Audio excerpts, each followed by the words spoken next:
του Γαλανόπουλου. Σηκώνει για τον Νταλέ. Κεφαλιά του Παπαδόπουλου. Φετφατζίδη στο έδαφος. Φάουλ για κάρτα του Κέρλα και θα τη δει ο Βόσνιος. Και ακούμε τον Δημήτρη Μαλισσιόβα στον πάγκο του Πανσεραϊκού. Να συμπληρώσω για τον γκολ όταν το συζητούσατε ότι απεδείχθη ότι και με 3 στόπερ, αν η πάσα είναι ξηράφι και 5 στόπερ νάκες δεν το γλιτώνεις. Ενώ ο Πανσεραϊκός θα κάνει και τη δεύτερη αλλαγή από τις λίγες επιλογές που είχε ο Κοκότοβιτς.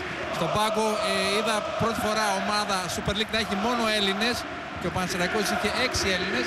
Θα μπει λοιπόν ο Ασλανίδης, νεαρός και αυτός, για να βγει ένας ακόμη νεαρός, ο Ανάκογλου, ο οποίος σίγουρα δικαιολόγησε τη φήμη που τον ακολουθεί για το ενδιαφέρον των ομάδων σε Ελλάδα και Ευρώπη. Εδώ ο Ανάκογλου βγαίνει.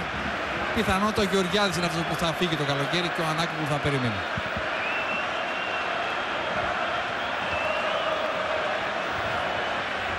Είδαμε τον Δημήτρη Ανάκογλου στη θέση του ο Νίκος Ασλανίδης.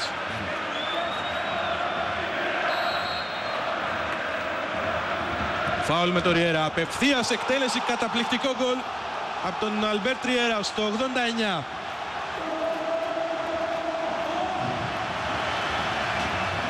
Με τον καλύτερο τρόπο φαίνεται να κλείνει για τον Ολυμπιακό αυτό το αγχωτικό, έτσι όπως εξελίχθηκε μάτς. Και είναι το πρώτο γκολ από φάουλ που πετυχαίνει ο Ολυμπιακός στη φετινή σεζόν. Από απευθείας χτύπημα φάουλ.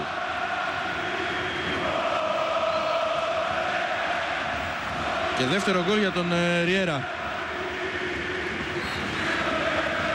Δεύτερο απόψε, πέμπτο στη σεζόν.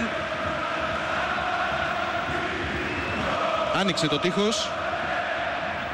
Βρήκε την μπάλα ο Ρατμάν.